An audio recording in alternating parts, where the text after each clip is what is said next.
Hello everyone and welcome for the first time to my YouTube channel. My name is Gabi. I am a 25-year-old unemployed illustrator and obviously I have a lot of free time, and so I decided to make this video because I really like plot summary videos about books or TV shows. I decided to make a video for Throne of Glass because I really like Harry's videos on ACOTAR and Crescent City. She wasn't going to do that for the Throne of Glass series, so I decided to make one myself. I hope you understand what I'm saying because obviously, as you can probably tell, my first language isn't English, it's actually Spanish, and I learned Spanish by myself when I was 11, and because I live in a Spanish-speaking country and I am a Spanish-speaking person, I don't have a lot of time to practice speaking English, and so sorry for my accent, and because sometimes I can't pronounce stuff, and also I just run out of words when I'm speaking. Like in my mind, I am completely fluent and I'm so funny, but when I get here sitting in front of the camera, I feel like a bunny. I don't know. I get very nervous. But yeah, make sure to turn on the captions so that you understand what I'm trying to say sometimes, because I do have trouble pronouncing words that sound similar. So yeah. Without further ado, let's get into the video. So our story begins in the hallways of Endovier, a forced labor/slave camp where prisoners are forced into working on the salt mines around the prison. And our girl Selena is a prisoner there. Selena is a badass assassin, and she is described as being very arrogant, but she's also very kind-hearted as well, and she doesn't like being an assassin. And she has been a slave at this prison for a little bit over a year, which is very rare because this prison is basically a death camp for slaves, and the slaves usually don't make it past the first month of their arrival, and Selena has been alive for like 13 months so far.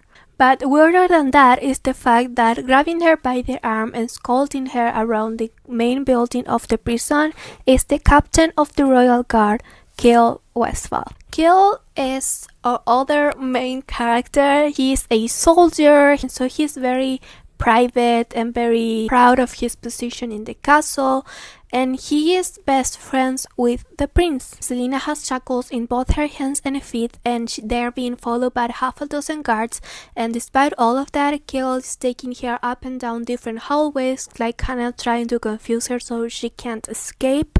When they finally reach a glass door, and sitting on the throne is the crown prince of Adarlan, Dorian Havilar. Dorian is described as being very witty, very charming, and honestly he is a hopeless romantic as well. When they enter the throne room, everybody kneels before the prince like they are supposed to do, except for Selena, because she doesn't have any respect or love towards the Havilar family, which is something that makes this creepy old man called Duke Perrington very mad, and he goes up to Selena, grabs her by the neck and slams her face on the floor, and he's screaming at her like, "This is the proper way to greet your future king." Dorian honestly doesn't like that. He kicks Perrington out of the room because he hates him. Because this is a forced labor prison, the slaves there are forced into working in the salt mines around it, like I said before. So she's covered in dirt and filth from head to toe, and it smells really bad. So when she gets up from the floor, she can see an imprint of grit she left behind on the otherwise spotless floor. Dorian introduces himself, and they start having a little chit chat about him. Dorian is very impressed at how young Selena is. Apparently he has heard wonderful stories about Selena Sardotian, Adarlan's assassin, and her life full of exes in the capital. And this is very clearly Sarah J. Maas's way of telling us how amazing Selena is. They talk about the time when Selena tried to escape from the prison and kill like 23 overseers or something, until she finally gets annoyed and demands to know why they're here. The men exchange glances. Dorian slipped his fingers. "I have a proposition for you." "I'm listening," was all she said. Basically, the king, Dorian's father, is on the lookout for a personal assassin. But why make things easier when you can have a book written about it? In order to find his champion, the king is hosting a competition between the members of his council to each sponsor a would-be champion, like thieves, assassins, soldiers, to go train and live in the glass castle and ultimately compete in a duel. If Celaena were to win the competition, she will be named the king's champion for about 5 years or so. She will receive a salary, will have a contract, and all of her crimes will be pardoned. Celaena at first is like, I don't want to kill for the men who destroyed my country. I'll tell you about it later. But honestly, this is probably the only possibility she will ever get to leave the prison and gain her freedom back. She was sentenced to 9 life sentences, and so she accepts to become Dorian's champion. Dorian also tells her that because back when Celaena worked as an assassin in the capital city, she always kept her identity secret. Like she would use like a full black bodysuit and like a mask that changed her voice and stuff. After she was captured by the king, he made sure to spread rumors that Celaena was a much older woman. Because imagine telling everyone, like all of your enemies, that a 17-year-old girl has been making so much disturb in your country. So she will be entering the competition under a fake identity. Which is something that makes Celaena a bit angry because like she worked really hard to get the reputation that she had. Ultimately, she agrees. She gets bathed and fed, and the next day they ride back to Rifthold. She gets given her own horse. However, like yes, she agreed to become Dorian's champion, but that doesn't mean that she will not hesitate and escape the minute that she has a chance. And so she gets put back into handcuffs, and they are connected through a long chain to Chaol's horse, because it is his duty as captain of the guard to keep the princess' neck safe. But before they can leave, Celaena takes the stamps to appreciate the sun shining on her face. The crack of the whip sounded, followed by a scream. Celaena looked over her shoulder, past the guards and the supplies wagon, to the near empty yard. None of the slaves will ever live here, even when they died. Each week they dug new mass graves behind the refining sheds, and each week those graves filled up. She became all too aware of the 3 long scars down her back. Even if she won her freedom, even if she lived in peace in the countryside, those scars will always remind her of what she endured. That even if she was free, others were not. That let us know that Celaena may be an assassin, but she isn't a psychopath, but she's actually empathetic. So while they're riding back to the capital, and Celaena is trying to get information out of Chaol about the state of the world and what has been going on in the kingdom, I'm going to take this time to tell you a little bit about our world. This is our world, and our story takes place in the continent of Erilea, or Irelia. I don't really know how you pronounce it, honestly. And it's also not clear whether the world is called Erilea or the continent is called Erilea, but I'm going to assume it is the continent. And in this world, there are many types of creatures that coexist together. We have fae, fairies, witches, monsters, and obviously humans. It's not very clear how exactly they coexisted together, but it seems to be like a very peaceful and nice place to be at. However, that all stopped 10 years ago when the king of Adarlan decided that having magic and being magic was an affront to the goddess and her gods, and outlawed it and began hunting down all of these different creatures that had magic in them, and also humans that had magic in them as well. Until one day, nobody knows why, the magic stopped existing. So people that had magic in them, like Celaena included, couldn't defend themselves from the Adarlan forces even if they wanted to. The king's greed wasn't contained to only his country. He fled north to Terrascent, the country Celaena came from, killed the royal family, and took the kingdom as his own. Why? Because the royal family was of Fae descent. Don't worry, we will learn about it in another book. And ever since then, the king of Adarlan has continued expanding his empire, and he has very much taken all of these other countries inside of this continent as part of his own kingdom. He has also taken all of these rebels, the people who don't want to be conquered by this monster, and made them slaves to his country, and also put them into forced slavers prison like Endovier, the one we just came out of. So now we understand a little bit of why Celaena hates the king, and for extension probably also hates Dorian too. So Chaol, knowing this, as the military protector man that he is, he will do everything in his power to protect the prince, the king, and his whole court from this assassin. included but not limited to spending every hour of the day with her. Also, he is Selena's personal trainer, so like all of these champions that will be joining this competition will have group training lessons with all of them, but they will also each have a personal trainer, have personal sessions with them, and that is Kale to Selena as well. After 2 weeks riding, they finally arrive the capital, and before they can enter the city, because this competition is being kept a secret, Selena's taken out of her handcuff and put into Kale's horse so they can ride together to the castle. Because of this, Selena knows damn well that she looks like a prize lady that is being taken to the castle by the prince to court or something. So she plays her part greeting the cheering crowd, and Kale just kind of looks at her and he's like, "You look stupid." When they arrive to the castle, Kale takes her to her accommodations in the stone part of the castle. She has a lot of different rooms within her accommodations to keep her occupied and entertained. And all throughout this first part of the book, we get these little scenes of Selena subconsciously making strategies to either defeat people or escape people. She's counting down all of the windows, looking at what type of weapons all of the guards outside of her room have, and what would be her best escape route. She even makes herself a little knife with some bone pins and thread that she found somewhere. We get the sense that despite what she went through at the prison, her training and experiences are a core part of what she is. Like it's just second nature to her. While she's in her room, we get to meet Selena's personal servant, Philippa. She's not here a lot, but all you need to know about her really is that she is a very old lady, and she is also the only other person in this castle besides Dorian the King, Kale, and probably Duke Parrington, who knows Selena's real identity and why she is here. Because this book is written in third person, we get different POVs from the characters throughout the story, and this time it's Dorian's.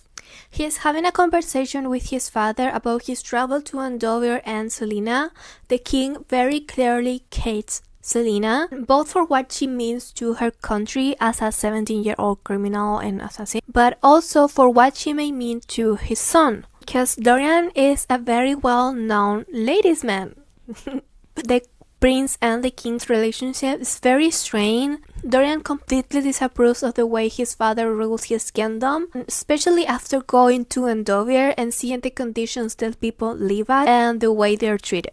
"I will not have some peasant woman banging on the gate wailing that you've broken her heart. I've toiled too hard and long to establish my empire. You will not complicate it with illegitimate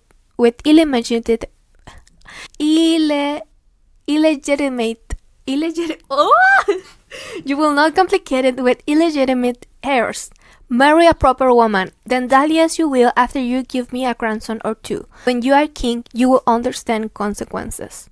When I'm king, I won't declare control over Terrassen through thin claims of inheritance. Even if you offer them self-rule, those rebels will mount your head on a spike before the gates of Orient. Perhaps alongside all my illegitimate heirs, if I'm so fortunate. My silver-tongued song. Though she may look pleasant, she's still a witch. You are to keep your distance. Understood? She's 10 years boy. Even if you're sponsoring her, she wants one thing and one thing only. Don't think she won't use you to get it. If you court her, the consequences will not be pleasant, not from her and not from me. And if I condescend to associate with her, what would you do, father? Throw me in the mines as well? His father was upon him before Dorian could praise himself. The back of the king's hand connected with Dorian's cheek. Son or no son, I am still your king. You will obey me, Dorian Havilar, or you will pay.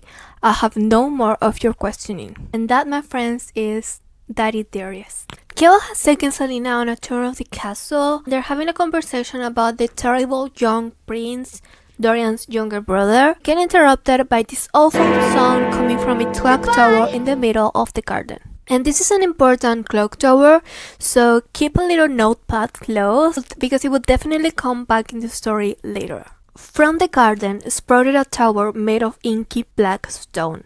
2 gargoyles, wings spread for flight, perched on each of the 4 clock faces, soundlessly roaring at those beneath. Says the king had it made around the time Dorian was born, and he wouldn't come near it when he was a kid because it's so awful looking and it has this like weird energy coming from it. And Selena keeps looking at the gargoyles on the tower, and she notices that one of the gargoyles seems to be pointing at one of the stalls below her, where there is a mark carved in it. And she asks Kel, like, what does this symbol mean? Why is it here? Like, the gargoyle is pointing at it. It must mean something. And Kel is like, it means that you're wasting my time. But he pushes us back inside of the castle, takes her to the library. The library is really pretty and really beautiful. However, for some reason, I think it's just Kel being mean, honestly. He tells her that she doesn't have permission to read any of these books because she's not a part of the court. And she obviously gets annoyed and goes to write a letter to Dorian, asking for permission to read the books in the library. And Dorian not only grants her permission to use the library, but also gives her 7 books from his personal collection for her to read. The next day, the king gives a speech to celebrate the beginning of the competition. Before Selena can enter the throne room, she has a little panic attack, both for being in the glass part of the castle, but also because she is terrified of the king. Kel, to his credit, recognizes this, and he is trying to calm her down, telling her that the king is just a man, but a man you should treat with the respect his rank demands. This meeting is only to remind you and the other champions why you're here, and what you're to do, and what you stand to gain. You are not on trial. You will not be tested today. Selena? Yes? You look rather pretty today. They get inside the room, and surprise, surprise, all of the other champions there are men. Some of them even have shackles and muscles on their faces, and the king gives his speech. Basically, the competition will last 13 weeks, and they will get trained and tested at least 2 times a week. And after each test, the loser will be eliminated from the competition until the final duel between the 4 remaining champions. The king will also be going on a little trip somewhere else, and he won't be back until after Yulema's Christmas to name his champion. Also threatens to kill them if they do anything they're not supposed to, and that's it. He dismisses them all out of the room. Outside in one of the hallways, Dorian approaches Kel and Selena, and he starts asking Selena about the other competitors, like does she know any of them from before, and he finally tells Selena what her new identity is going to be throughout the competition, both as a strategy to win but also as a way to keep her safe from the other competitors, because she is so famous that the other may know a thing or two about Otherland's assassin to use against her. And who exactly am I to be if not a ruthless killer? To everyone in this castle, Dorian said, your name is Lilian Jourdain. Your mother is dead and your father is a wealthy merchant from Belhaven. You are the sole heir to his fortune. However, you have a dark secret. You spend your nights as a jewel thief. I met you this summer after you tried to rob me while I was vacationing in Belhaven, and I saw your potential then. But your father discovered your nightly fun and removed you from the lure of the city to a town near Andover. When my father decided to have this competition, I journeyed to you and brought you here as my champion. You can fill in the gaps yourself. Say Selena is unpleased about having to portray a spoiled jewelry thief is an understatement. She can't dwell on it too much because it gets interrupted by Lady Caltaine Rompier.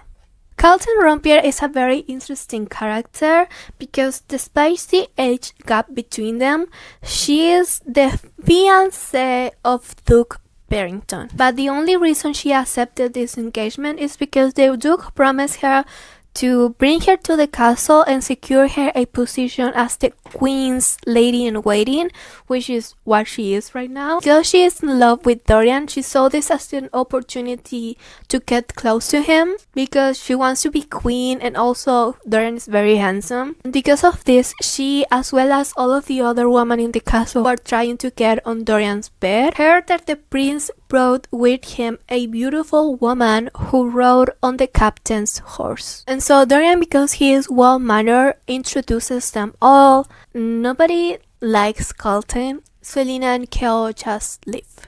The next day, Selena has her first training with all of the other 23 competitors in the training hall, and they meet Brullo, the weapons master of the castle. He's not on the wall, by the way, so don't look for him, but he will be training and evaluating them during the competition. He also makes everyone introduce himself, kind of like the first day of school. And this is where we meet some of our champions. I'm only going to tell you about the ones that we actually care about.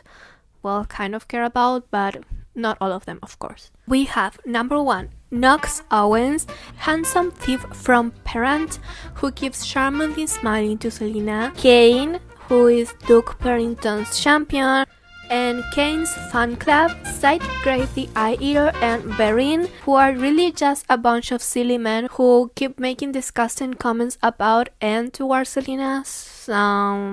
We don't really care about them.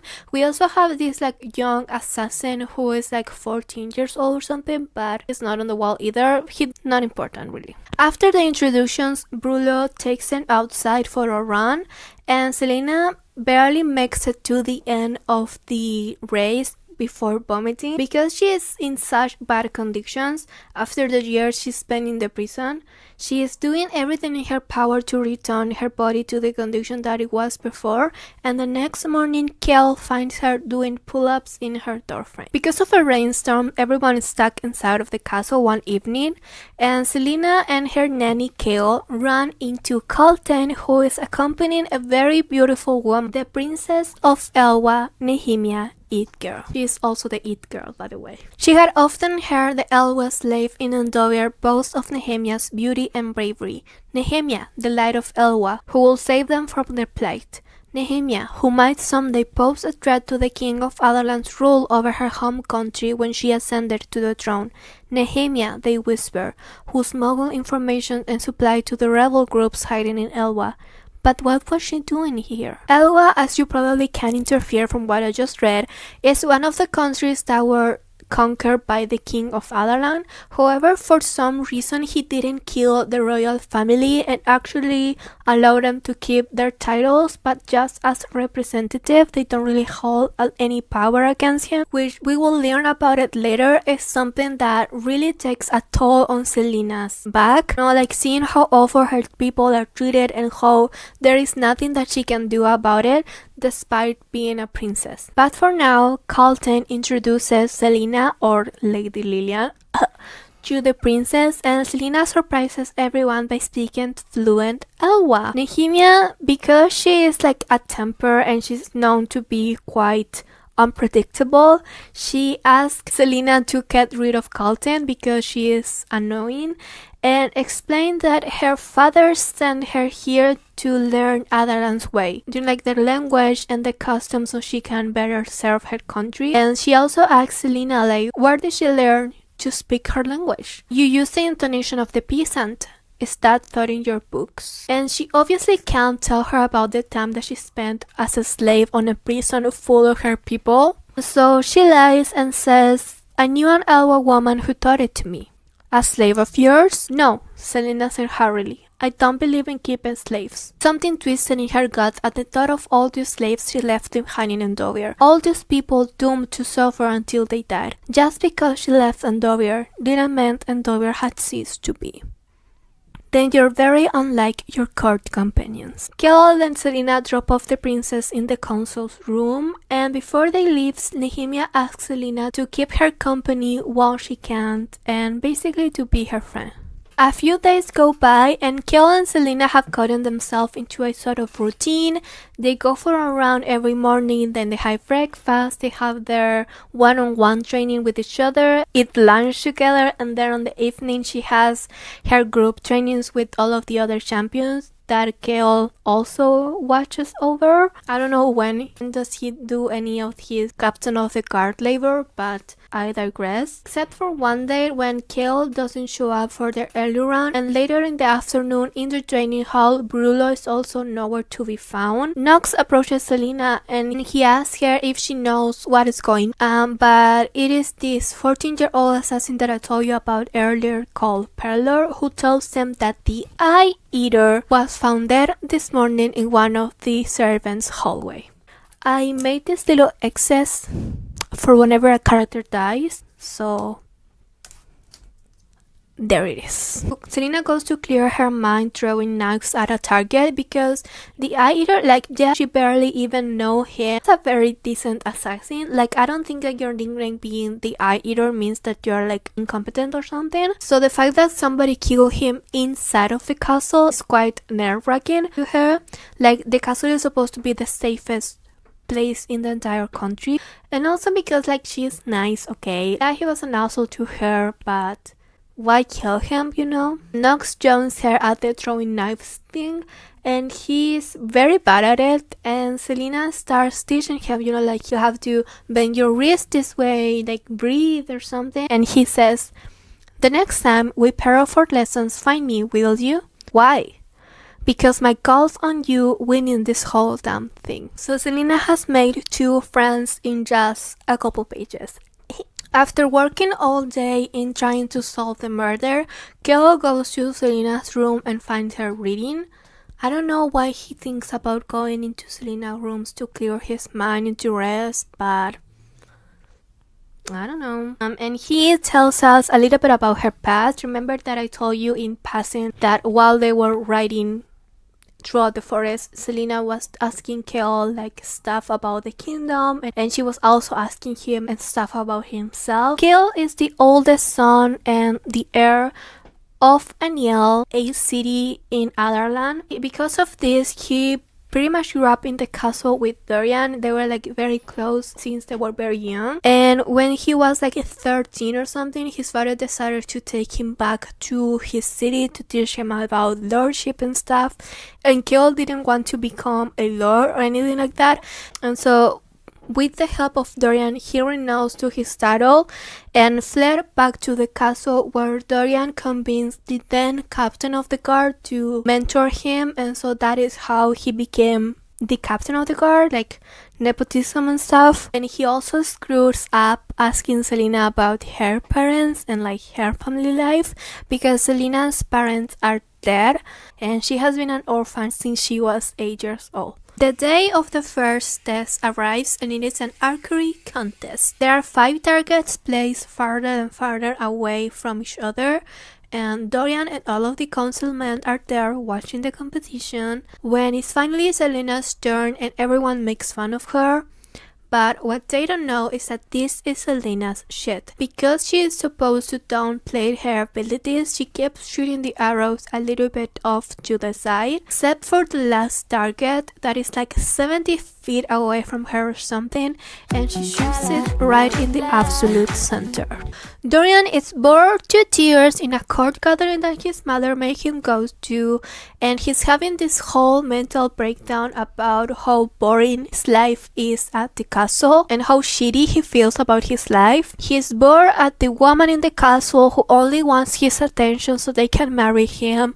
He's bored with the men in the castle who only want to be his friend in order to get like political favors out of him, and he's just tired and hopeless about what his future holds. And when his mother, Queen Georgina, starts talking to him about marriage. Remember, the king also talked to him about getting married and starting a family. His mother is telling him stuff like, you know, like, I would really like for you to marry a princess. However, with your father's destruction, the only princess that we have nowadays is Princess Nehemia, and I don't really like her because she's so ungrateful and irritable, unlike Carlton. It's a shame that she and Duke Parrington are already engaged. So if you like her son, like, I'm sure we can figure something out. Like, I think Carlton will make an excellent wife, which will never happen because Dorian hates Carlton. He thinks that she's so annoying, and she is really annoying actually. And Dorian is like just done with the conversation. Like, he can't keep having the same conversation over and over again. I'm bored shitless! I'm hearing the same conversation over and over and over again! Because, you know, like, he doesn't want to get married. Like, he's just 19. He gets up, apologizes to his mother, and goes to try and find a quiet place for him to breathe and calm himself down. He somehow finds himself standing in front of the training hall and hears sparing noises coming from inside of it, and wouldn't you know it, Selena is there, sword fighting, 3 cards and she's winning. Dorian at first is completely mesmerized at the sight of Selena. This is the first time that he has seen her in her element. She had never looked more beautiful when he hears Nehemia clapping from inside of the room. Cale is nowhere to be found, and so he calls Selena to the side and starts scolding her, but also low-key flirting with her. And because as amusing as she is still an assassin and cannot be alone in a room full of weapons with the princess without supervision. So he's like, I'm going to take Princess Nehemia back to her room and you can stay here if you want. Like, I will talk to Cale about this. And I don't know how this happened, but next page is from Selena's POV, and she's having the time of her life watching Dorian trying to teach Nehemia how to swordplay, because remember, Nehemia doesn't speak Adarlan's language and Dorian barely speaks Elwa. So I imagine this as a very funny scene, but regardless, Dorian looks very handsome doing it. In fact, he was so attractive that she had difficulty not thinking about how attractive he was, and again wondered why he wasn't married. She sort of wanted to kiss him. She swallowed. She'd been kissed before, of course, by Sam, and often enough that she was no stranger to it. But it had been over a year since she'd lost the assassin she grew up with, and even though the thought of kissing anyone else had one makes her sick, when she saw Dorian... What is this? Dragged from the wall, she found herself facing Cale. What is what? What is Dorian doing with her?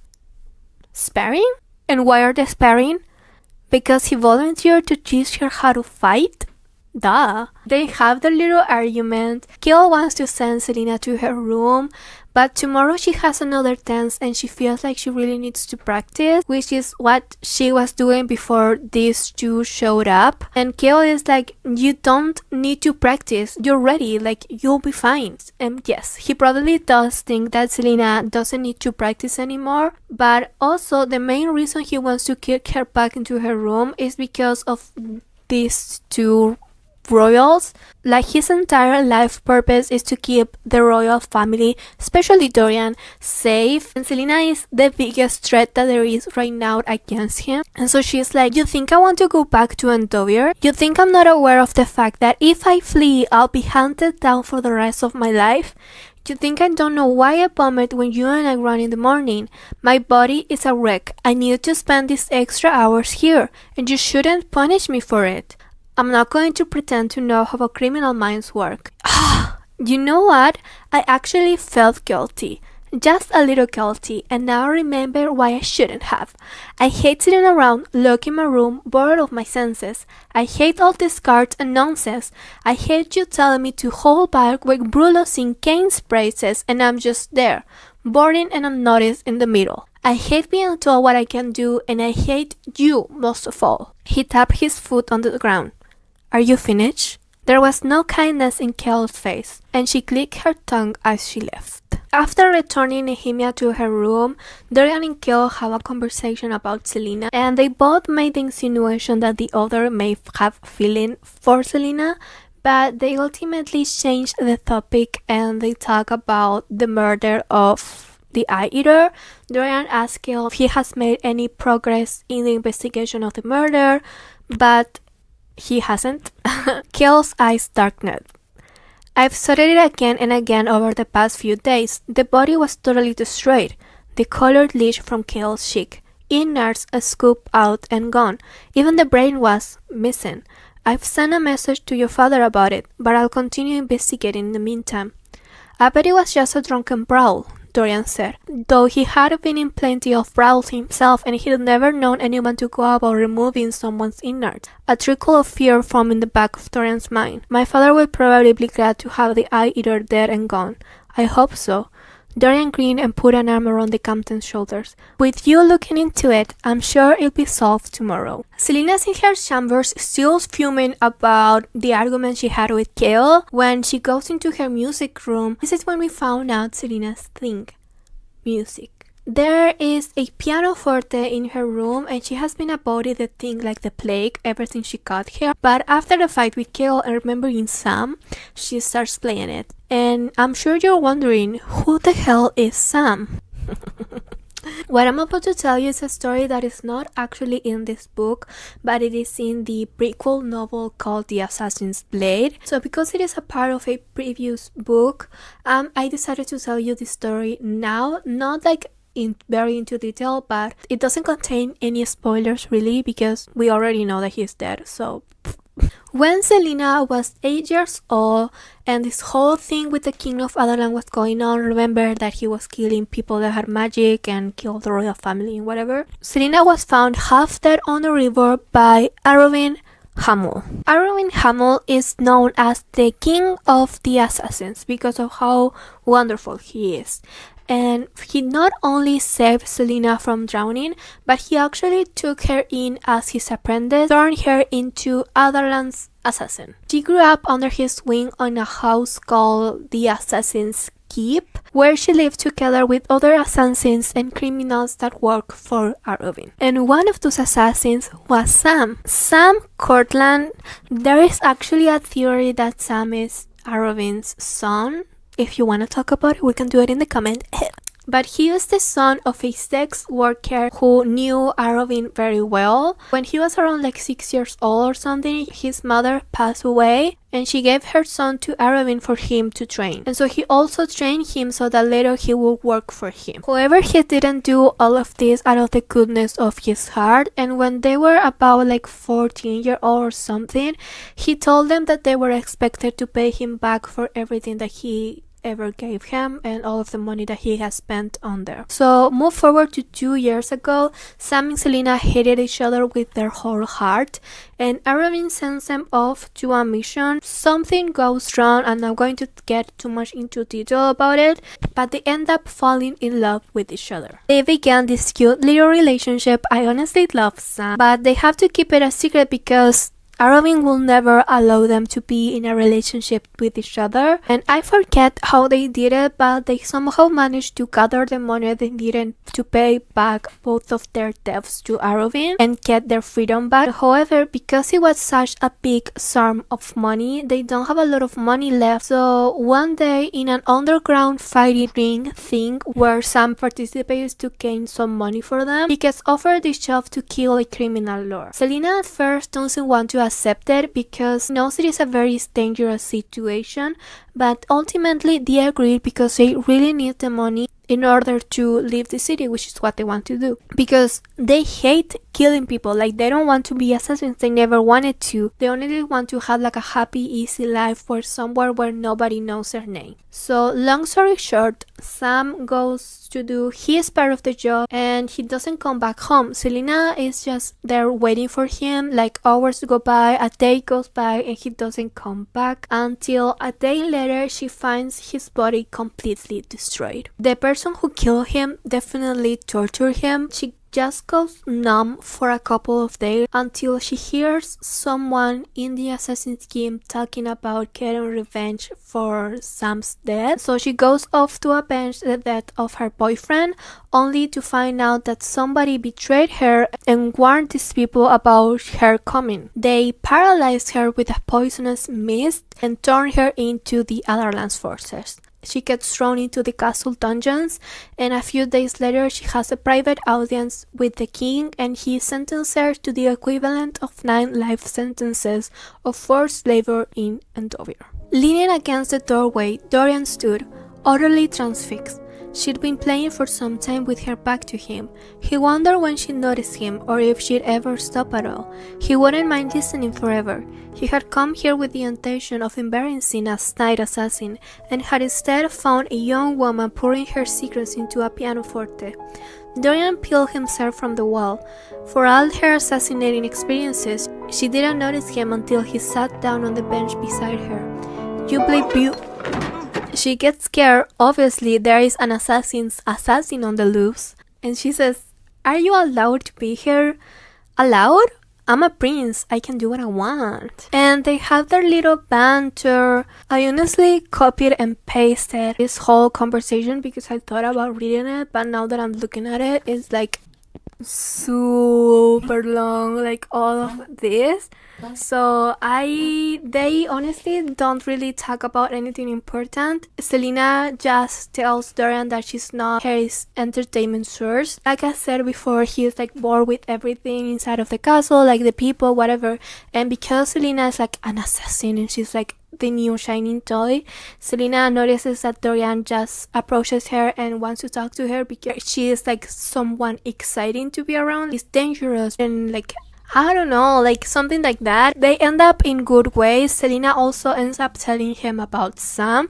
Not really that much. She only tells him that he died and that is who she was thinking about when she was playing the piano, and he just leaves her alone. By the way, I know that my iPad case looks disgusting, but I'm afraid that I will drop the iPad if I take it off. So just don't look at it, okay? I know it's disgusting. I don't have money to buy a new one, okay?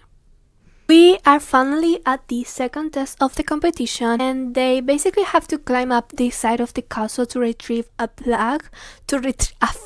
Oh my god. They have to climb up the side of the castle to retrieve a flag, and they all were given the opportunity to choose something to aid them, like ropes, spikes, whatever, and Selena chose a tin of tar she's using on her hands and feet to make them sticky and climb up a drain pipe. Smart girl. When she hears a thump and screams because Sight has fallen to his death.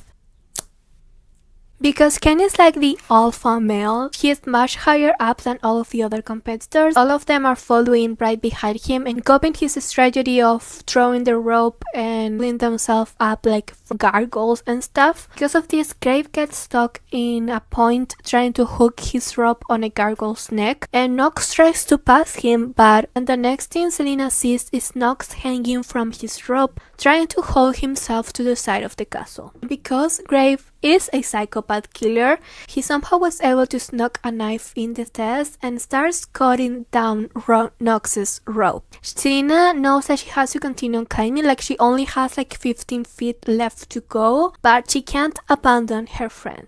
The rope groaned. Selena moved. She slid down the drain pipe, flesh of her feet and hands tearing open as the metal called into her skin, but she didn't let herself think of the pain. The mercenary on the gargoyle below only had time to lean into the wall as she slammed onto the creature's head, gripping its thorn to steady herself. The mercenary had already tied one end of his climbing rope around the gargoyle's neck. Now she seized it and tied it around her own waist. The rope was long enough and strong enough, and the 4 gargoyles perched beside her will provide enough space to run. "Touch this rope and I'll cut you," she warned. Nox shouted at Grave, and she dared to look to where the thief drank. There was a sharp snap of rope breaking, and Nox's cry of fear and rage, and Selena took off, sprinting around the backs of the 4 gargoyles before she launched herself into the void. She catches him, and they slam themselves to the side of the castle, when shivering noises come from below because Kane has reached the flag. They place 18th and 19th place each, which would have caused Nox elimination from the competition, but because of Sight's death,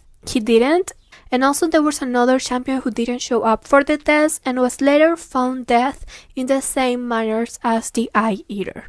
A couple of weeks has passed and a lot of other tests have also passed when one morning Selena gets woken up from a nightmare by Kale. He is there to inform her that tonight is Samhain, this world's version of Halloween, and he wants to know if she will be attending the religious service that is taking place this morning. Also, let us slip that tonight there will be a feast, however she is not invited.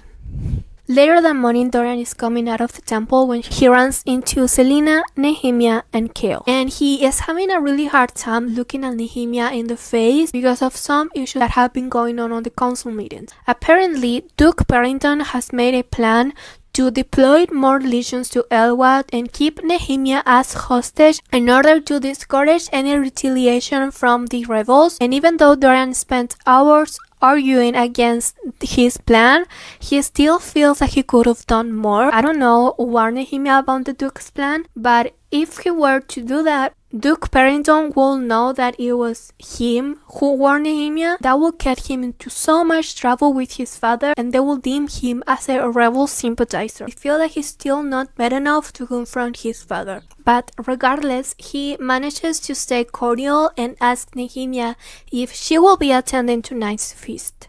Nehemia looked to Selena. Are you attending? Selena gave her a smile that only meant trouble. Unfortunately, I have other plans. Isn't that right, Your Highness? She didn't want to hide the undercurrent of annoyance. Kale coughed, suddenly very interested in the berries in the hedges. Dorian was on his own. Don't blame me, Dorian said smoothly. You accepted an invitation to that party in Riffle weeks ago. Her eyes flickered, but Dorian wouldn't yield.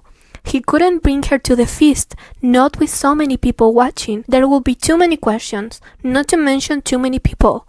Keeping track of her will be difficult. Nehemia frowned at Selena. So you're not going? No, but I'm sure you'll have a lovely time. His Highness certainly knows how to keep women entertained. After Dorian leaves, Kale and Selena get a little flirty. Tiny bit. Nehemia asks her to be her tutor, teach her Alderlan's language, because she hates the lessons and the teacher that she has. Kale tries to decline the offer because obviously, they already are spending too much time together in his mind. But Selena shuts him when she sees Kane kneeling in front of the clock tower, digging some dirt around it. After he leaves, they approach the place that he was at, and they can see that he has dug out some dirt in one of the marks that she saw when she first arrived on the castle, remember? Selena asks Nehemia, what do you think mark are? Have you seen anything like this before? And Nehemia says, they are weird marks. They are a part of an ancient religion that died long ago. What religion? Selena asked. Look, there is another. You should leave it alone. Such things were forgotten for a reason. Clearly, Nehemia knows more than what she's willing to share, and so Selena is like, okay, I will make you a deal. I can teach you to speak Alderlan if you teach me how to speak proper Elwa. And Nehemia agrees, obviously, and they agree to meet an hour before dinner every day. That is the only time that she is alone in her room. That night, while everyone is at the feast, Selena is bored in her room, looking at the ceiling, and she's like, God, I bet everyone is having so much fun, eating delicious food, and I just have to stay here and do nothing. And she's just looking at this very old-looking tapestry that is in one of her walls when it suddenly moves. She goes to inspect it and finds a door behind it. Obviously opens it and sees a dark passage. She has two options, alright? She can either stay in her room and fall asleep or go into the passage and investigate. Obviously she chooses the last option and picks up some candles, thread and some chalk and goes inside of it. The passage is very dusty and she eventually makes it to a staircase going down and finds herself in front of 3 portals. She chooses to go through the one in the middle to just keep walking straight and goes down another staircase. Eventually she finds a sewer flowing outside of the castle. It seems to be like an old abandoned escape route from the king and the royal family because it has some moldy boats tied to the bank. She thinks about escaping for a second, the opportunity is right there, but ultimately decides to stay. However, it is nice to know that she has an escape route if she ever were to need one. She goes back to the 3 portals and decides to go to the one on her left, and this time she is met with a staircase going up. She makes it to the top and walks through a very long and never-ending passage, and she thinks about giving up when she hears music. Actually, it was the sound of a great revelry, and there was a golden light ahead. It streams in through a door or a window. Selena blinked at the light as she looked from high above at the feast in the great hall. Looking at all of the fun that is going on below her, she even sees Kale laughing with some men. He looks like he's having a good time. And then she sees Nox there, as well as all of the other champions, and she wasn't allowed to attend. How dare she be denied an invitation to the feast? The only one besides Selena who isn't at the feast seems to be Kane, and so that calms her a little bit. She spotted the crown prince dancing and laughing with some blonde idiot. She wanted to hate him for refusing to invite her. She was his champion after all, but she had difficulty not staring at him. She had no desire to talk to him, but rather just to look at him, to see that unusual grace and the kindness in his eyes that made her tell him about Sam. While he might be a Javilar, he was, well, she still very much wanted to kiss him. She glanced back at the feast, only to see Keol stand from a table and begin waving his way out of the great hall. What if he came to her rooms and found her missing? Hadn't he promised to bring her something from the feast? So she begrudgingly gets up and starts running back into her room. After hours of enjoying himself at the feast, Dorian entered Selina's room, not sure what exactly he was doing in the chambers of an assassin at 2 in the morning. She was asleep on the bed, a book lay by her side. He remained in the doorway, fearful that she'd wake up if he took another step. Some assassin. She hadn't even bothered to stir.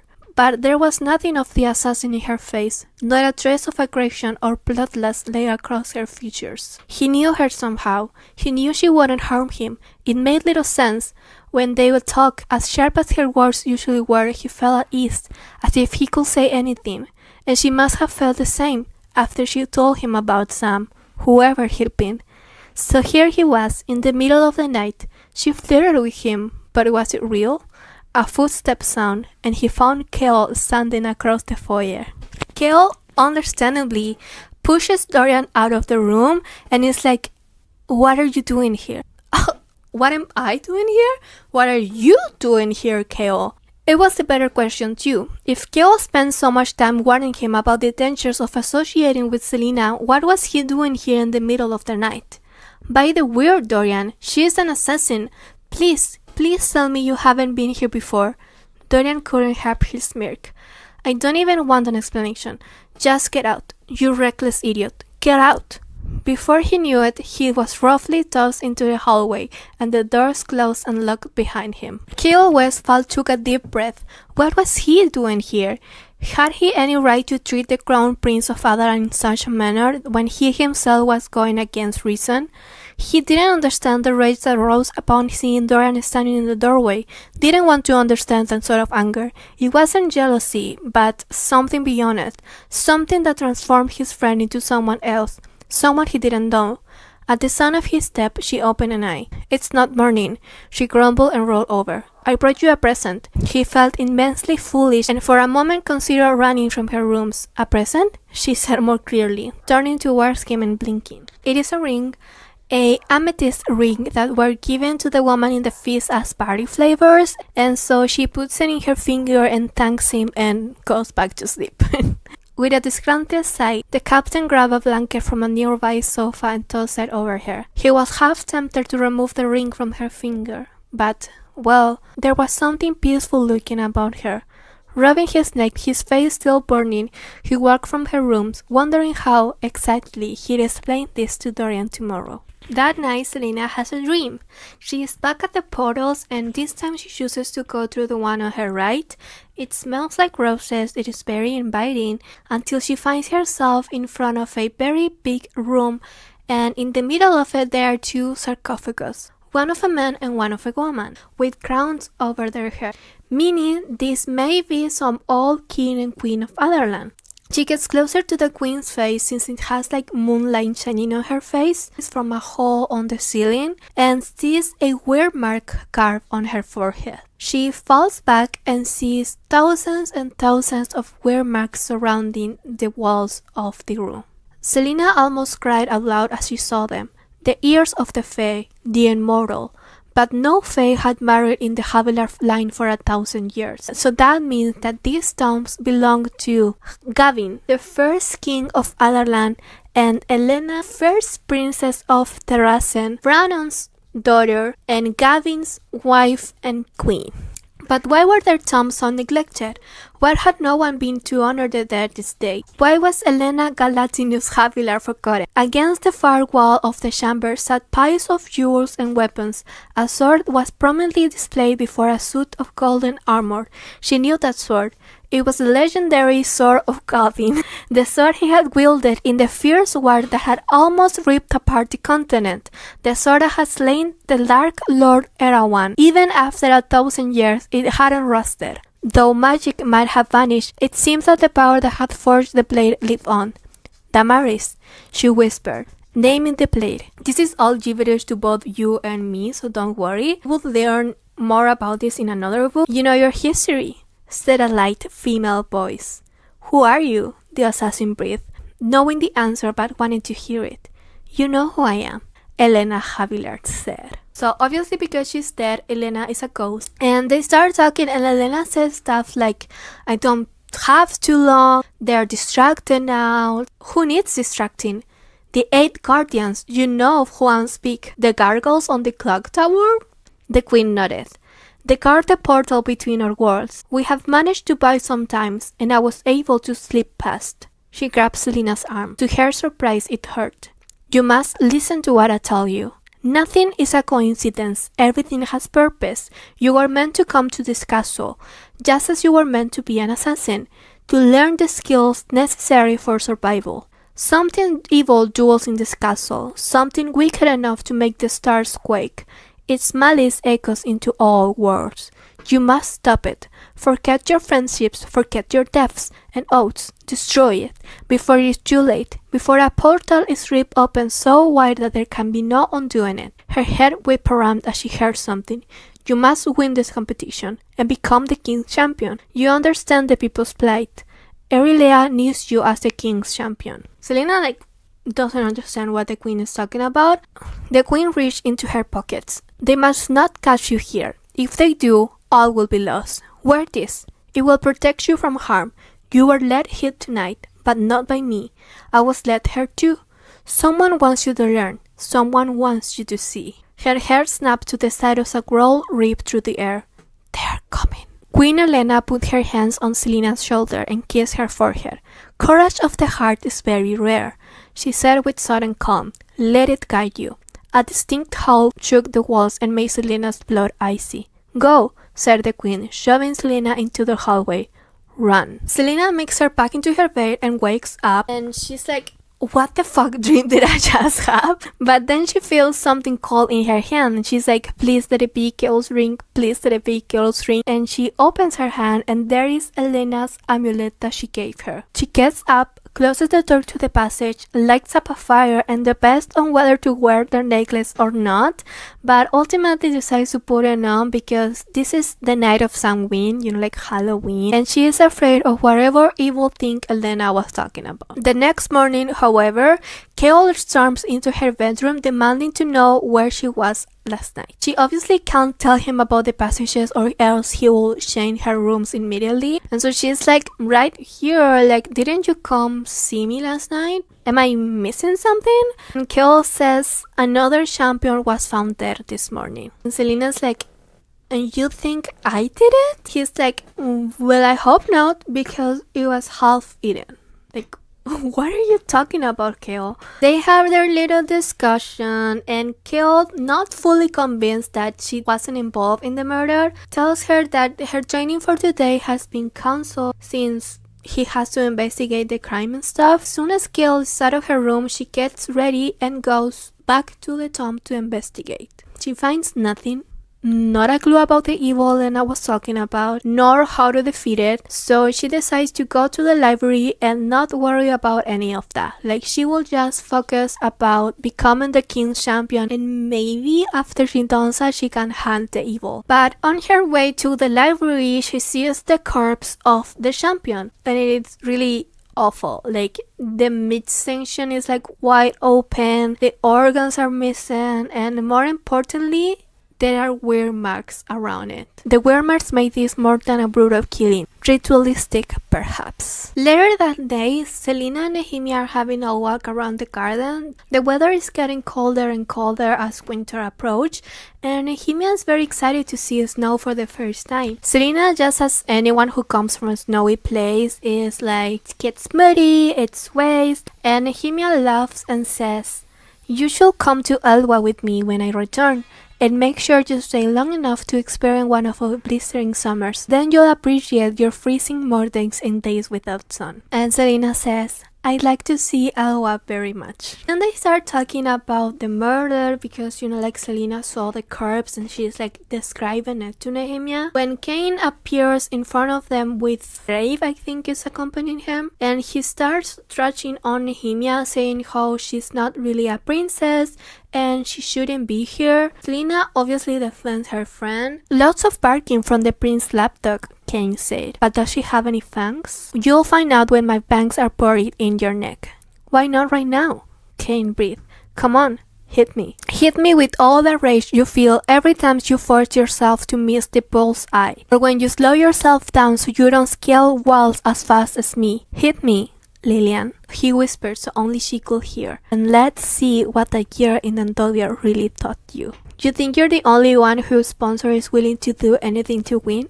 You think the prince and captain are the only ones who know what you are? Later that afternoon, Gil has taken Dorian to see Selena train with the hopes that he can show him how dangerous she really is and why he should stay away from her, especially now that she is mad after her encounter with Cain and she's being especially brutal to the dummy / sandbag in the training hall. Who's that?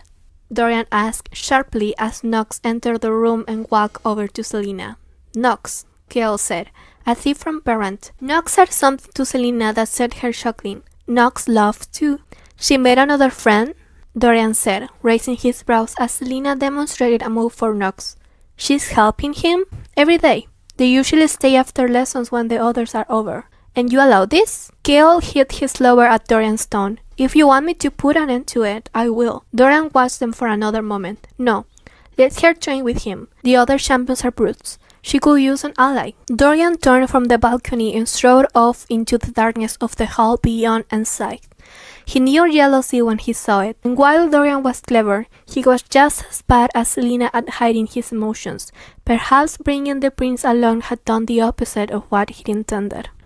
My hand hurts from holding my damn iPad. I'm an illustrator, by the way. I usually have issues with this wrist. A few days later, Selena is at the library with Gale researching about wear marks, which is very hard considering the magic restriction the king has established and the lack of book talking about the topic, but we do get a little bit of an info dump about her investigation. Throughout the book, I haven't really said this before, but the characters, instead of saying stuff like, oh my god, or Lord help me and stuff, they will use the concept of the weird. Again, I don't know how you pronounce it. I always say weird.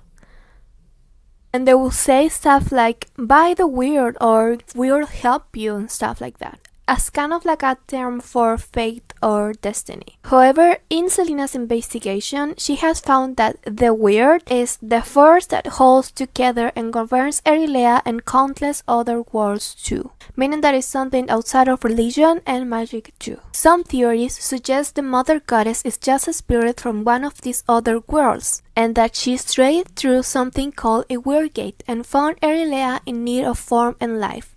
There is an idea that before the goddess arrived there was life, an ancient civilization, but somehow they disappeared, perhaps through the weird gate thing. Ruins exist, ruins too old to be of fae making. The gates were both real and invisible things.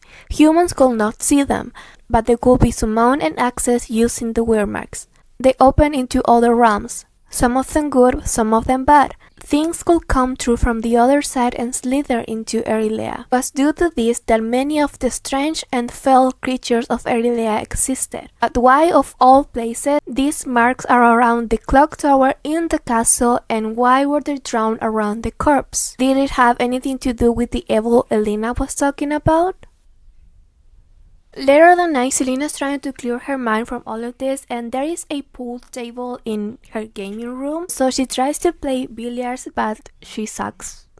Somehow Dorian ends up showing in Selena's room, and he's always hanging in there for some reason, and he ends up teaching her how to play billiards. And he does the thing where he's like grabbing her from behind, end up spending the night together, talking, playing, and eating desserts, which makes Dorian question if this is the real Selena or if it's just an act to get on his good side. Kale and Selena are practicing shooting arrows, and it's clear that both of them haven't been able to sleep thinking about all of the murders that have been going on in the castle. Not only who did it, but how was the killer killing their victims and how the killer was selecting them as well. Because there are 5 champions dead so far and they have no other connection to each other besides the fact that they were a champion in the King's competition. They start talking about whatever, and Selena tells Kale that Kane knows about her secret, he knows her real identity, and they get interrupted by 2 guards because another body was found. Kale decides to bring Selena with him so she can show him how good she really is, and she is really good actually. They get to the crime scene and it is awful. Just like the others murdered, the body is wide open, the organs and the brain are missing, there's blood everywhere, the weird marks drowned in blood are there too. Because of some scratches made on the stone, Selena makes the theory that whoever the killer is, they are not working alone. Suspect has to be someone the champion knew enough they will follow them to this place, because the corpse has cuts around their ankle, meaning that the killer made them to stop them from running long enough that they could summon whatever beast gutted the champion. Fingernail marks. He was desperate to get away, to drag himself at his fingertips if necessary. He was alive the entire time that thing sharpened its claws on the stone while its master watched. So what does it mean? She smiled grimly at him. It means that you're in a lot of trouble. Also, the body belonged to Varian, by the way, so we have another one of Kane's fan club members dead. Told you they were not important. Dorian and Selena have another one of their little chit chats in her bedroom. Dorian asks Selena why does she like music so much. I like music, she said slowly, because when I hear it, I lose myself within myself, if that makes sense. I become empty and full at once, and I can feel the whole earth rolling around me. When I play, for once I'm not destroying, I'm creating. I used to want to be a healer, back before this became a profession, when I was almost too young to remember. I wanted to be a healer. Music reminds me of that feeling. Then it's Selena's turn to ask Dorian a question, and she asks him, why aren't you married yet? Dorian says he isn't married because he believes in love. One should only marry the person that they love. Selena laughs and is like, you are the crown prince. Marriage is nothing but a legal contract and you can love whoever you want on the side, like that's fine. You've attempted to ruin my dreams and ideals. I get enough from my mother as it is. You're just being cruel. I'm being practical. There is a difference, and you're the crown prince of Adarlan. You're in a position where it is possible for you to change Erilea for the better. You could help create a world where true love isn't needed to secure a happy ending. Then Dorian asks her about the ring Kale gave her, that she's still wearing by the way, but she changes the subject and they end up playing pool again. Days later, Selena is woken up by the presence of Elena. Honestly, I hate Elena. I don't care, like she's so annoying, and I thought that her appearance in Samhain was like a special thing. Like remember she was like, the Guardians are distracted now, like all of this crap, and now like 2 days later she appears on the feet of Selena's bed, like. But she is here to tell Selena she has to win the competition again. I already planned to. And it's not for you, I'm doing it for my freedom. Do you have anything useful to say, or are you just here to bother me? Or maybe you could just tell me more about this evil thing that's haunting the champions one by one. I know as little as you. You don't trust me yet, I understand. But you and I are on the same side. Whether you allow yourself to believe it or no, I came here to warn you to keep an eye to your right. Excuse me? Selena cut her hair. What does that mean? Look to your right, you'll find the answers there. And she disappears again. Like I said, nothing useful comes from her. Okay, so we are back at another test, and it is a poisons test. If you really thought this book was about a competition, you're wrong, as you probably can tell already. Each of the champions were given 5 goblets with different venoms inside of them, to arrange them from safest to deadliest. And at the end they will have to drink from the goblet that they deemed the safest. Selena is stuck between two goblets, one with what it seems to be just water and the other one's with what it seems to be plain wine, and she's looking at the other champions to see how they're doing. Looks to her right and she sees Perlor, the young assassin that is not on the wall, who is expert in poisons, and he is holding the same two goblets that Selena has in her hands, and he kind of looks at her, puts the one with water as the deadliest and the one with wine as the safest, and then kind of like nods at her, and Selena is there looking at him like, I don't understand what you're trying to tell me. But then her beautiful brain works. She remembers what Elena told her to like look to her right and she will find the answers there. And she's like, in the last moment, arranges the goblets the way Perlor told her. The goblet with what it seemed to be water had a strange poison called blood pain. Remember that as well. A horrible, painful poison that even consuming just a little could cause vivid hallucinations and disorientation. So she cheated a little, but she won. She could handle sharing their victory with an ally. And yes, Elena was looking out for her, but that didn't change anything. Even her paths and Elena's demand were now tied closely together. She wouldn't become the king's champion just to serve some ghost agenda. An agenda that Elena had twice now failed to reveal, even if Elena had told her how to win the test. That is just as stubborn as I am. One of these days, Elena and Nehemia decided to cut their lessons short and went for a stroll around the castle. The queen asked me to watch some acting troupe perform one of her favorite plays tonight. Would you go with me? I could use a translator. Selena frowned. I'm afraid that you cannot go. There are certain things that Selena began, but the princess shook her head. We all have our secrets. Though I'm curious why you're so closely watched by that captain and locked in your rooms at night. If I were a fool, I'd say they are afraid of you. The assassin smiled. Men will always be silly about such things.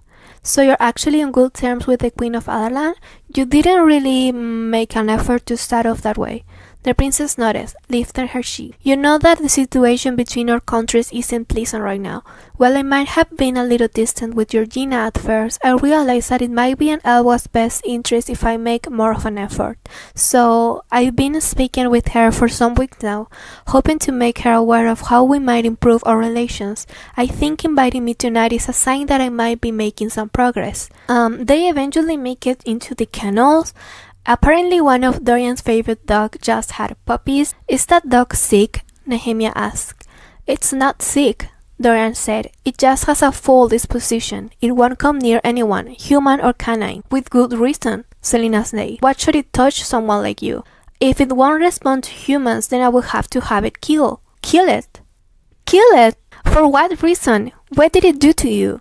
It won't make a suitable pet, which is what all of these dogs will become. So you'll kill it because of its temperament? It can't help being that way. The assassin reached into the shadows and scooped the puppy into her arms. She held it against her chest. I will not let you harm it. If its spirit is strange, Nehemia offered, it will be a burden.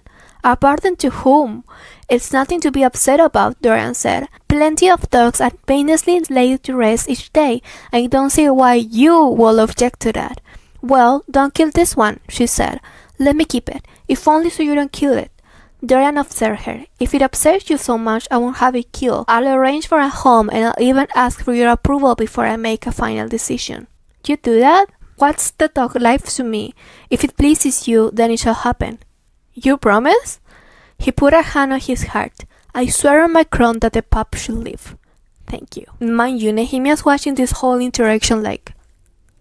But Nehemia is called by her guards to go and get ready, and Selena accompanies her to her room. And she asks her, Do you like him? Selena made a face. Of course not. Why would I? You converse easily. It seems as if you have a connection. A connection? Selena shocked on her word.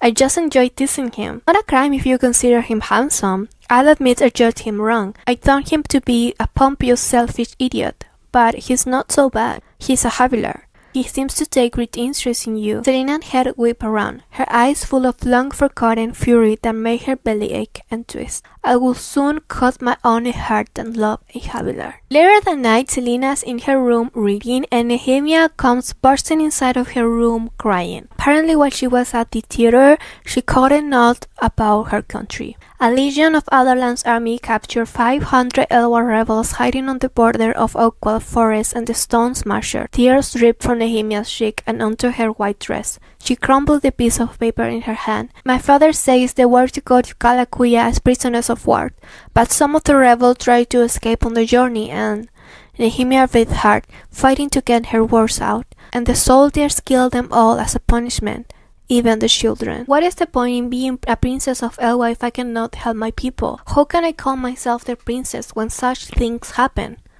I'm so sorry, Selena whispered, as his two words broke the spell that had been holding the princess in place. Nehemiah rushed into her arms. Nehemiah wept, unable to say anything. The assassin simply held her, for as long as it took for the pain to ease. Days have passed and Nehemiah hasn't left her room since the news came. Selena, on the other side, after months in the castle training and feeding herself, has finally gotten her period back, and she is in her room suffering when Kale comes to see her. Listen, he began, and started to pace. I know that I'm sometimes aloof with you, and I know you complain about it to Dorian, but... He turned to her. It's a good thing that you befriended the princess, and I appreciate your honesty and unwavering friendship with her. I know there are rumors about Nehemiah's connection to the rebels in Elwha, but I'd like to think that if my country was conquered, I would stop at nothing to win back my people's freedom too. I might have been wrong. The war began to spin and tilt, and Selena's eyes closed. She'd always had horrible cramping, usually combined by nausea, but she wouldn't vomit, not right now. Kale, she began, putting a hand over her mouth as nausea swelled and took control. Just that I take great pride in my job, he continued. Kale, she said again, and you're Adarlan's assassin. But I was wondering if you wanted to... Kale, she warned as he pivoted. Selena vomited all over the floor. He calls a servant to clean and take Selena to her bed, thinking that she is actually sick, until Selena clarifies to him that she is actually on her period, and he has this like funny moment where he is like, oh, I can't be near you if you have your period. You know, like how men sometimes get when girls get their period. I mean, he's a soldier. Why does he feel like that? Like he acts like such a kid sometimes. Like, I swear, he's 22. Like, grow up, Kale, please. But he gets embarrassed and stumbles out of her room. She tries to fall asleep in her bed, but sleep wouldn't come. And a while later, the door opened again, and someone laughed. I intercepted Kale, and he informed me of your condition. You'd think that a man in his position wouldn't be so squeamish, especially after examining all those corpses. Honestly, same. Like, why is he acting like a kid again? Like, Dorian and Selena have one of their little banters again. Like, Dorian's trying to play with her, looking at her to like play cards or like to play billiards with him again, but she's like really bad in her bed. And they go quiet for a little bit, and he says, you must hate me. Hate me and my court for all frivolity and mindlessness when so many horrible things are going on outside of this city. I hear about those butchered rebels, and I am ashamed. I understand why you have such ease when killing my kind, and I don't blame you for it. I know you'll never tell me, but I know something terrible happened to you when you were young. Something perhaps of my father's own doing. You have a right to hate Adarlan for seizing control of Terrasen as it did, for taking all of the countries and the country of your friend. You won't believe me, but I don't want to be a part of that. I can't call myself a man when I allowed my father to encourage such unforgivable atrocities. Yet, even if I pleaded for clemency on behalf of the conquered kingdoms, he wouldn't listen. Not in this world. This is the world where I only pick you to be my champion because I knew it would annoy my father. But if I had refused to sponsor a champion, my father would have seen it as a sign of dissent. And I'm not yet enough of a man to stand against him like that. So I chose Adarlan's assassin to be my champion, because the choice of my champion was the only choice that I had. Life shouldn't be like this, he said, their eyes meeting as he gestured to the room. And the world shouldn't be like this. The next evening, Dorian and Selena are on a walk outside in the snow, and Kale is watching from a balcony above, and he has very complicated feelings about this because he knows that he should be there with them guarding Dorian's back, but for some reason he can't get himself to move. Each day he felt the barriers melting. He let them melt because of her genuine love, because he caught her one afternoon sleeping with her face in the middle of a book because he knew that she would win. She was a criminal, a prodigy at killing, a queen of the underworld, and yet she was just a girl sent at 17 to Andover. It made him sick every time he thought about it. He had been training with the guards at 17, but he still lived here, still had a roof over his head and good food and friends. But she, at 17, had gone to a death camp and survived. He wasn't sure if he could survive in Dover, let alone during the winter months. He'd never been whipped, never seen anyone die. He'd never been cold and starving. She'd survived and endured it, and yet she could still laugh. While it terrified him to see her down there a hand's breadth from Dorian's unprotected throat, what terrified him even more was that he trusted her, and he didn't know what that meant about himself. Dorian then asked Selena about her necklace, like who gave it to her, like a little jealous prince, and Selena obviously can't tell her about the whole Elena situation, and so she lies and is like, oh, I found it in like one of my jewelry boxes. And he's like, when I was a boy, I used to read tales about the dawn of Otherland. Gavin was my hero. I must have read every legend regarding the war with Erawan. Elena, first queen of Otherland, had a magical amulet. In the battle with the Dark Lord, Gavin and Elena found themselves defenseless against him. He was about to kill the princess when a spirit appeared and gave her the necklace, and when she put it on, Erawan couldn't harm her. She saw the Dark Lord for what he was and called him by his true name. It surprised him so much that he became distracted, and Gavin slew him. Dorian looked to the ground. They call her necklace the Eye of Elena. It's been lost for centuries. And Selena's like, and you think this little trinket is the lost amulet? Well, I guess not, but it looks exactly like the illustrations that I saw.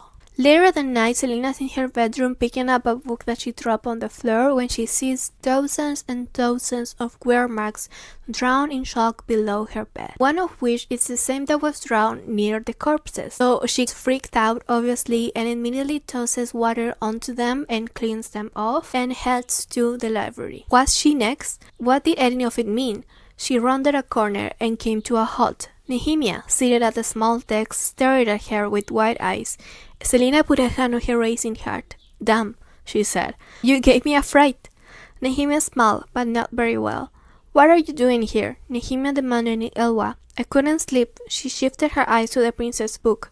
That wasn't the book they used during their lessons. No, it was a thick, aging book, crammed with dense lines of text. What are you reading? Nehemia slammed the book shut and stood. Nothing. I thought you couldn't read at that level yet. Then you're like every ignorant fool in this castle, Lillian, she said with perfect pronunciation in the common tongue. Not giving her a chance to reply, the princess strode away. Selena is just puzzled at what just happened. She notices a piece of paper Nehemia left behind. She opens it and sees a wear mark drawn in it. No, Nehemia wouldn't have played her like that. Nehemia wouldn't have lied day after day about how little she knew. Nehemia had been the one to tell her that the etchings in the garden were wear marks. She knew what they were.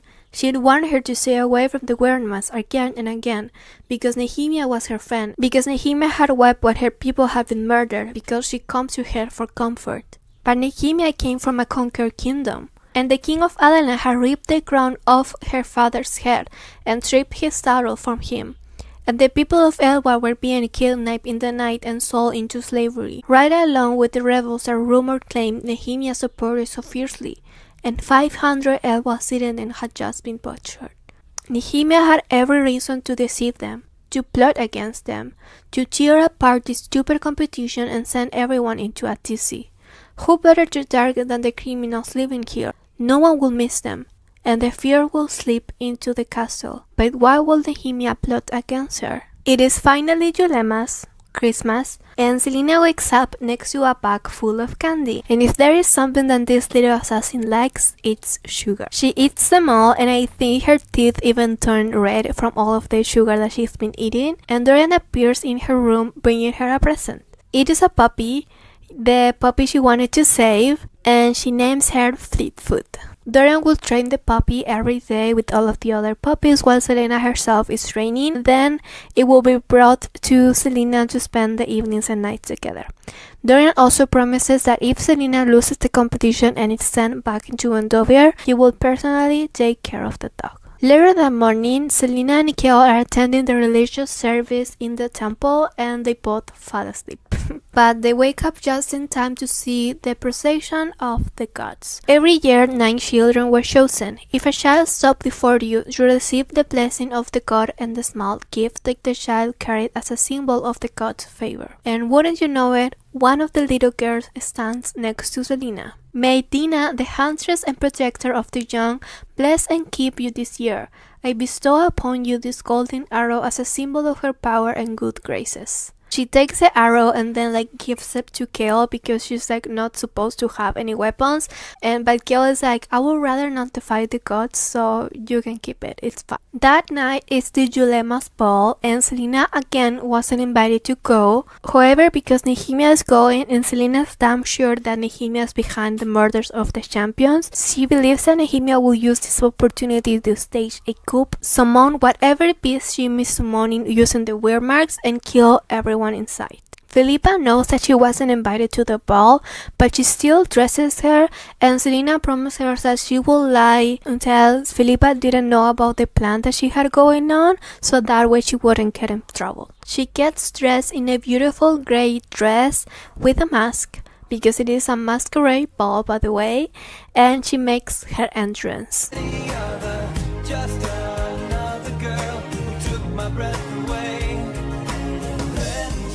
I don't know if you know this, but Toronto Class actually started as a Cinderella retelling, and this moment gives big Cinderella vibes. But Dorian and Kale immediately recognize her. Dorian is gobsmacked looking at her, and he really wants to approach her and ask her to dance, but he can't get his legs to move, and Kale approaches her first. So, do you want to tell me how you got it into your mind that this was a good idea? Selena's just relax, I just wanted to have a little bit of fun, okay? You couldn't spend white evening on your own? And she's Nox is here, and he's a thief. How could you let him come with all this jewelry flashing about and not me? How can I be the king's champion if you don't trust me? Exactly what I've been talking about this whole time. And Kale is fine, you can stay, but you think one step out of line in jewels. Selena moves and finds a position where she can keep an eye on Nehemia and also keep an eye on the whole entire ballroom. However, Kale stands next to her scowling. They spend an hour just standing there looking at the people when Kale says, try not to have too much fun, I guess. But Selena is annoyed and embarrassed because Nehemia is not doing anything evil. She even approaches Selena while she's leaving the party and tells her how beautiful she looks. And Selena's okay, fine. Maybe she isn't going to kill everybody, but that doesn't mean that she is completely innocent. We get this moment where Selena asks Kale to dance with her since he's frowning at everybody who even dares to try to approach her. And Kale is dance with you? Ugh. But then finally Dorian appears. Well, do I need to lecture you about how stupid it was to sneak into the ball, or can I just ask you to dance with me instead? Kale at first refuses this idea, but they end up dancing anyways. They had their little moment. I think it's 3 a.m. when Selena finally sneaks out of the ballroom to go into her room, and when she gets there, Dorian is already there waiting for her. You left the ball without saying goodbye, he said, and braced an arm against the wall beside her head. She raised her eyes, examining the black detail on the sleeve that fell just above her head. I'm impressed you got up here so quickly, and without a pack of court ladies hounding after you. Perhaps you should try your hand at being an assassin. He shook the hair out of his face. Not interested in court ladies, he said it thickly, and kissed her. Don't worry, nothing else happens, okay? They just give each other a little kiss, and Dorian says goodnight and heads to his room. The next morning, after taking Fleetfoot outside to pee, Dorian goes to see Selena and tries to have a conversation about the kiss that happened last night, but Selena gets very embarrassed and just ignores him. Colton, however, that's a different story. She was at the ball last night and saw, in rage and agony, the way the prince and Lady Lillian look at each other while they dance. She's going on a walk with Duke Pennington in the greenhouse, I think, and all throughout the book she has been having these really bad migraines that only seem to get better whenever she smokes opioids. So she's a little high when they start talking about the ball and the prince and Lady Lillian. I noticed him too. The girl, specifically. She's troublesome, isn't she? Lady Lilian? So she calls herself. That's not her name? The Duke turned to her, his eyes as black as his ring. You don't honestly believe that girl is a purebred lady. Carlton's heart stopped. She's truly not? And then Paddington smiled, and finally told her everything. When Paddington finished, Carlton could only stare at him. An assassin. Lilian Jourdain was Selena Sardotian, the world's most notorious assassin, and she had her claws in Dorian's heart. If Carlton wanted Dorian's hand, then she needed to be far, far cleverer. Simply revealing who Lilian truly was might be enough, but it might not. Carlton couldn't afford to take risks. The greenhouse was silent, as if it held its breath. How can we let this go on? How can we allow the prince to endanger himself like that? We can't, Paddington said. But how can we stop them? Tell the king? She's to face the remaining champions in a duel, he said slowly. In the duel, she will drink a toast in honor of the goddess and gods. I was going to ask you to preside over the toast, as a representation of the goddess. Perhaps you could slip something in her drink. Kill her myself? Hiring someone was one thing, but to do it herself... The Duke raised his hands. No. But the king has agreed that drastic measures should be taken, in a way that will make Dorian believe things were an accident. If we were merely to give her a dose of blood pain, not little, but just enough to cause her to lose control, it will give Kane the advantage he needs. Kane can't kill her on his own. Accident happens all the time in duels. Her head gave a sharp, intense drop that echoed throughout her body. Maybe drugging her might be easier. Kane thinks he can, but I don't like taking risks. Paddington grabs her hands. His ring was ice cold against her skin, and she fought the urge to rip her hands from his grip. Don't you want to help Dorian? Once he is free of her, then he'll be mine. He'll be mine as he should be. But to kill for it, he'll be mine. Then we'll be able to get him on the right path, won't we? Paddington finished with a broad smile that made her instinct tell her to run and never look back. But all her mind could see was a crown and a throne, and the prince who would sit by her side. Tell me what I need to do, she said. Selena keeps investigating about wear marks, and she finds one book that seems to be like magical because it appears in front of her without her even bringing it to her table, and she opens it and sees the illustration of an awful beast in the page, and on the corners of the page in handwriting it says, "For sacrifices to the Riderack, using the victim's blood, mark the area around it accordingly.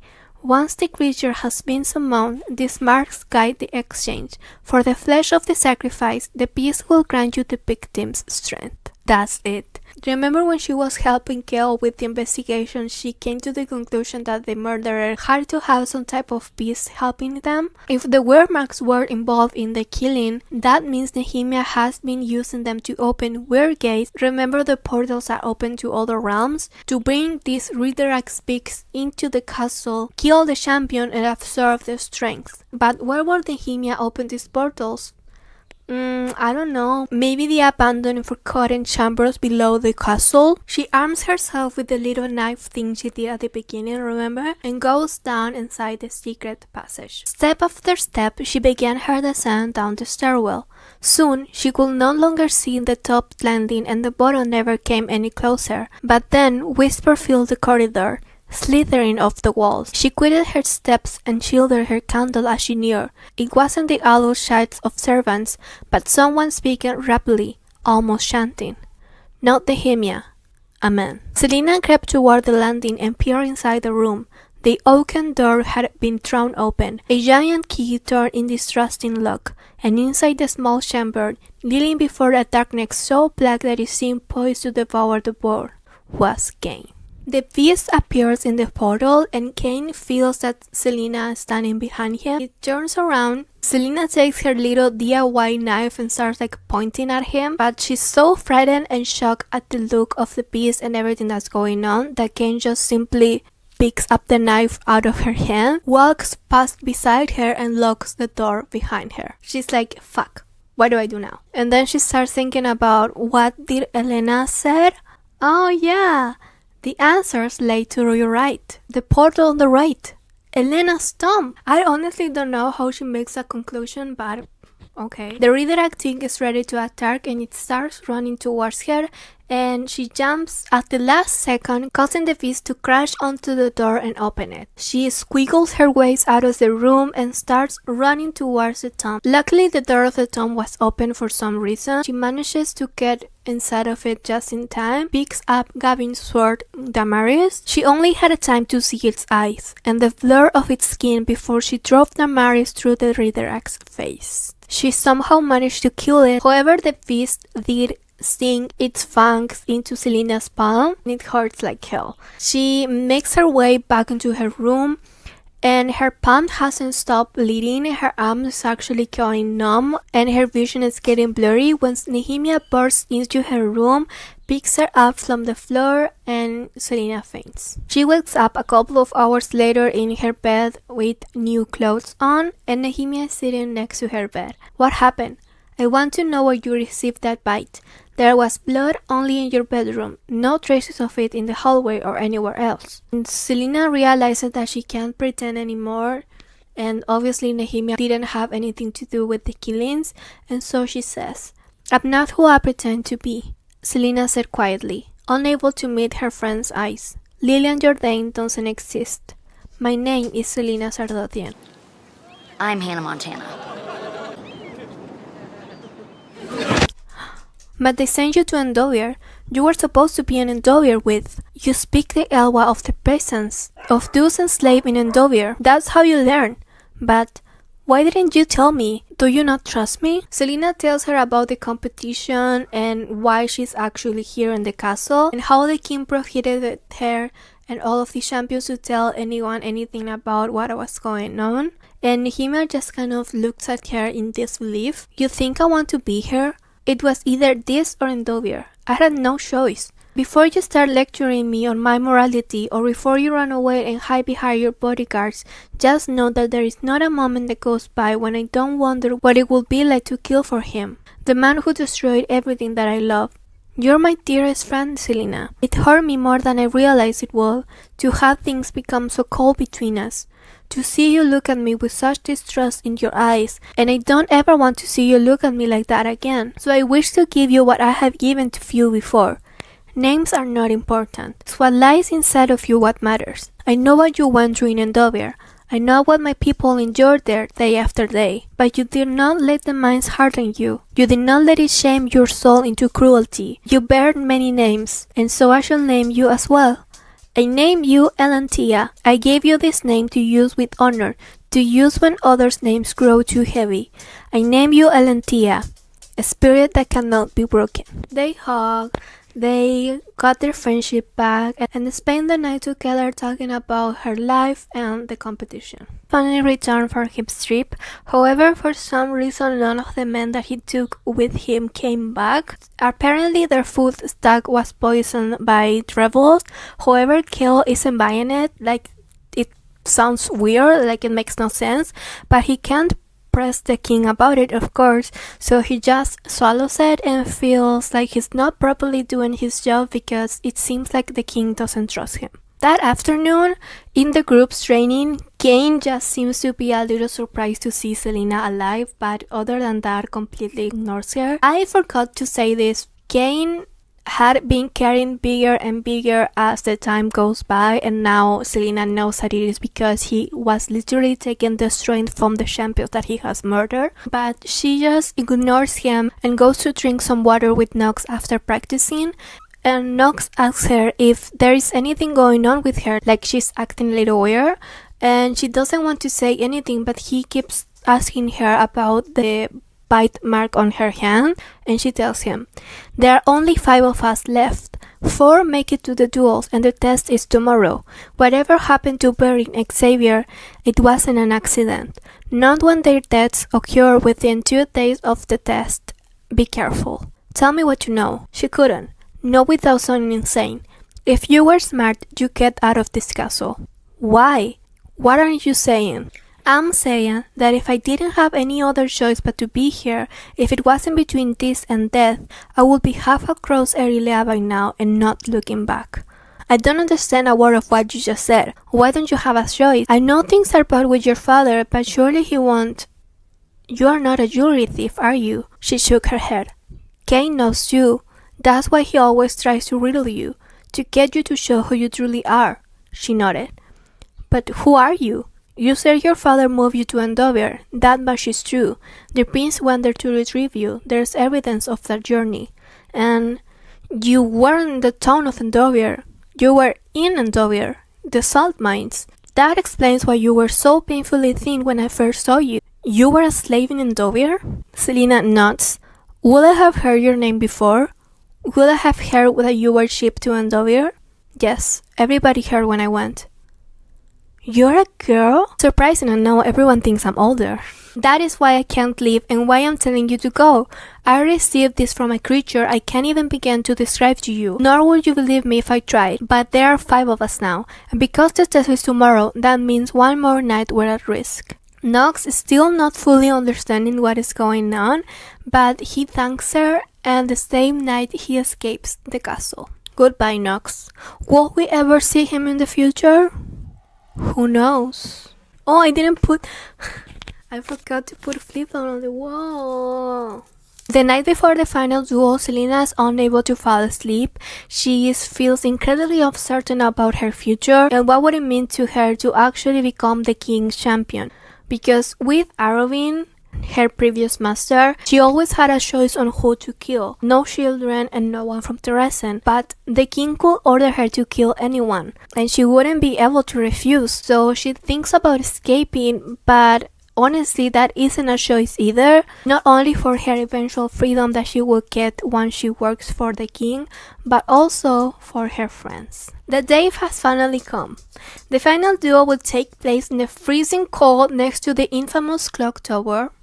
It will come back again, don't worry. The king and Dorian and all of the other council people are sitting on the dais, and Colton is also there. Remember, she's going to give the goblets, and Nehemia also appears.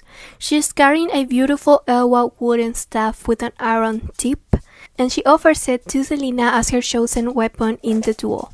Let it be with an Elwha weapon that you take them down. Wood from the forest of Elwha defeat steel from Adarlan. Let the king's champion be someone who understands how the innocent suffer. Cain wins his duel with Reynolds, some random assassin, and it's Selena's turn to duel Grave, the man who tried to kill Knox in the second test. Selena obviously humiliates him. It takes her like 2 minutes to take him down, but before they can fight each other, Colton approaches them with the wine goblets. They drink, and remember, Selena's goblet has been tempted by Colton, and they enter the ring. The poison immediately starts working on Selena. Everything is foggy, her limbs feel heavy, and she tries to focus on what she has to do, but she barely can focus her vision. Cain obviously knows that she is drugged, and he is taking his time. He breaks her ribs, he breaks her legs, and he's just having fun torturing her. This part is honestly a bit foggy, like both for Selena and I think for the reader as well. She knows that something had happened, and she hears Colton laughing, and that is when she notices that Colton must have put some type of poison in her drink, like this is not her usual self. And she starts having visions about these like winged demons that are flying around Cain. Finally breaks Nehemia's wooden staff. I expected better, Cain said as Selena crawled into a kneeling position, still clutching at her useless piece of wood. And what would your father said? Shut your mouth, she said, her words trembling as she fought the pain in her words. What was it like when you woke up between your parents covered in their blood? Shut your mouth, she said again, her free hand clouding in the ground, her face twisted with rage and anguish. Your mother was a pretty young thing, wasn't she? Cain said. Be quiet, she let out a wordless scream that shattered through the frozen wind as she scrambled to her feet. Her pain lost in her fury. She swung at his blade with the remnant of the staff. He shoved her as she staggered back a step. He brought up his leg and kicked her in the ribs. She went flying. Dorian is sitting there watching this like, somebody please stop this madness, but he knows he can't do anything because if he were to interfere, then Selena will be eliminated from the competition and lose and be sent back to Andover. So he just sits there doing nothing. Gale on the other side approaches her. He obviously can't enter the ring, and so he's just like laying next to her on the ground, telling her to get up. Somehow she managed to get up out of pure willpower, but Kane grabs her and throws her to the clock tower. Nehemia then gets closer to the ring and starts drawing symbols in the air, and Elena appears. She is able to hold Kane back somehow. Nobody else is able to see this, just Selena and Kane. Like, I think she even sends Kane's sword flying, and I wonder like what do the other people think happened to Kane's sword. Like, Selena is laying on the floor and he's like holding the sword, and it just I don't know, it sounds weird to me. But while Ken is trying to get to Selena and pass over Elena's shield thing, she draws some Simblor in her forehead to clear the poison out of her system. Once the poison is gone, you will not see me, you will not see the demons, do not be afraid. Her gaze cleared, and so, struggling and shaking, Selena stood. I will not be afraid. A mark burned in her forehead in blinding blue light. With her aching, almost useless arm, she whipped the blood from her mouth. Kane rolled as he swung his sword, making to behead her. Selena shot forward, as fast as an arrow of Dina. Kane's eyes went wide as she buried the jagged end of the staff in his right side, exactly where Kel had said he would be guarded. Blood poured onto her hands as she yanked it out, and Kane staggered back, clutching his rib. She forgot pain, forgot fear, forgot the tyrant who stared at the burning mark on her forehead with dark eyes. She leapt back a step and sliced open Kane's arm with the broken end of the staff, ripping through muscle and sinew. He swatted at her with his other arm, but she moved aside, cutting the limbs as well. But she dashed away. Kane sprawled upon the ground. She slammed her foot into his back, and as he lifted his head, he found the knife-sharp remnant of the staff pressed against his neck. Move, and I'll split your throat in the ground, she said. My son's champion is the victor, the king growled. The world spun beneath her feet. She'd won, she'd won. She was free. She falls to the ground, and Dorian rushes over to her, and she's like screaming, calling for a healer because she's still bleeding from all of the cuts and wounds that Kane inflicted on her. When Kel notices that Duke Barrington and Kane exchange a certain look, and he grabs a knife and goes to stab Selena on the back. Without thinking, without understanding, Kel leapt between them and plunged his sword through Kane's heart. Two guards go to help him because Kel is in shock that he actually killed someone. This is the first time in his life that he has ever killed a person, and they take him back to the castle. On the other side, Carlton is furious because Selena didn't die. So she goes up to Duke Barrington and she's like, I thought you said this was going to work. You say this damn drug will work. Barrington turns to her and he's like, what is that in your hand? You know what it is, the damn poison I gave her. Poison? Barrington asked. So loud Carlton's eyes grew wide. You poisoned her? Why would you do that? He motioned to three guards. You gave it to me. What are you talking about? Carlton kicked and thrashed against the guard's grip, but the king's table became smaller and smaller. As she reached the doors to the castle, the Duke grinned at her, and her dreams shattered. So basically, Duke Barrington screwed her over like he... asshole.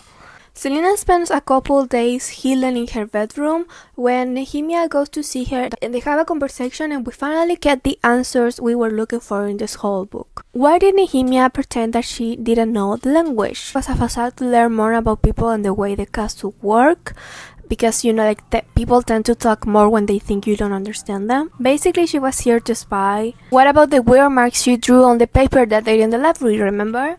I was doing research on the weird marks, as you call them in your language. I lied to you when I said I didn't know anything about them. I know all about them. I know how to read them and how to use them. My entire family does, but we keep it a secret, passed down from generation to generation. They are only to be used as a last defense against evil or in the greatest of illness. And here, with Magic Band, well, even though the weird marks are a different kind of power, I'm sure that if people discover I was using them, I'd be in prison for it. We keep them a secret because of the terrible power that they wield. Terrible in that it can be used for good or evil, though most have used their power for wicked deeds. Since the moment I arrived here, I was aware that someone was using the weird marks to call for demons from the other worlds. realms beyond a realm. That fool Kane knew enough about the Weremarks to summon the creatures, but didn't know how to control them and send them back. I've spent months banishing and destroying the creature he summoned. That is why I've sometimes been so absent. Remember the Weremarks that Selena found under her bed that were drawn in chalk? Well, Nehemia drew them as a way to protect Selena because Kane hated her so much that the Ritherag were always attracted to her, so the Weremarks kept them away. Who saved Selena in the duel? Well, she did, because Nehemia, remember she was doing these like symbols in the air and stuff? She used the Weremarks to open a portal and let Elena through. I saw everything that you saw. My gifts enable me to see what others normally cannot. Yesterday, the bloodbane Kalten put in your wine made you see it too, what lurks beyond the veil of this world. I don't think Kalten intended that effect, but it reacted to your blood in that way. Magic calls to magic. Sarah J. Maas's favorite term. There is nothing I wouldn't do for my country, no sacrifice too great to keep my people alive and out of slavery, to keep another massacre from happening. My love for Elwald drowns out my fear of the king of Otherland, but I will not involve you, Elentia. Our paths might be entwined, but I think you must continue to travel your own road for now. Adjust to your new position, and there shall be no more secret between us. After a couple of days, Kale goes to visit her and he is having a really hard time assimilating the fact that he killed a person. And so he opens up a little bit to Selena and he's like, the thing that's been tormenting him is that it was easy to kill him. I just took my sword and killed him. I wanted to kill him. Like he didn't even hesitate, and so he has very complicated feelings about it because he's like, am I an assassin? But Selena tries to comfort him as best as she can, and she keeps thanking him about saving her because if it wasn't for him she would have died. And so she goes to hug him and they just have their little moment when Dorian shows up. He is here to deliver the news to Selena that she will be signing her contract tomorrow. Dorian approaches her and tries to kiss her, and he's like, I guess this means we will have each other for a little longer. But Selena stops him and she's like, Dorian, I'm the king's champion. I cannot be with you if I'm the king's champion. Dorian is like, well, it's not going to be easy, but I think we can make it work. And Selena's like, yeah, but the thing is, I don't want to make it work. I already have so many circus as it is. I don't want to add another one to my back. And he's like, are you saying that you don't want to be with me? I'm saying that I'm going to live in 4 years and I don't know how this could possibly end well for either of us. I'm saying that in 4 years I'm going to be free and have never been free in my entire life. And I want to know what it feels like. Dorian, heartbroken, of course, he's like, okay, we can be friends though. And he leaves. That night, Selena has another dream where she's back on the tomb talking to Elena. He thanks her for saving her and tells her that she didn't know Elena was a warrior. There are many things history has forgotten about me. Elena's blue eyes glowed with sorrow and anger. I'd fought on the battlefields during the demon wars against Erawan at Gavin's side. That's how we fell in love. But your legends portray me as a damsel who waited in a tower with a magic necklace that will help the heroic prince. You could be different, Elena said quietly. You could be great, greater than me, than any of us. Elena took a step toward her. You could rattle the stars, she whispered. You could do anything if you only dare, and deep down you know it too, and that's what scares you the most. And Selena asked her, like, why did you want me to become the king's champion in the first place? Because there are people who need you to save them as much as you yourself need to be safe. Deny it all you want, but there are people, your friends, who need you here. Because I was sleeping, a long endless sleep, and I was awoken by a voice. And the voice didn't belong to one person, but to many. Some whispering, some screaming, some not even aware that they were crying out. But they all want the same thing. And when you're ready, when you start to hear them crying out as well, then you will know why I came to you. And why I have stood by you, and I will continue to watch over you, no matter how many times you shove me away. Elena smiled slightly. Until the day comes, you are exactly where you need to be. From the king's side, you'll be able to see what needs to be done. But for now, enjoy the accomplishment. Selena's like, fine. Thank you for saving my life. Elena bowed her head. Blood ties can't be broken, she whispered. Finally, the day comes where Selena goes to sign off the contract with the king, and he's like, you won't question me about my decisions. If I tell you to do something, you will. And then he approaches her. Now understand this, assassin, the king said.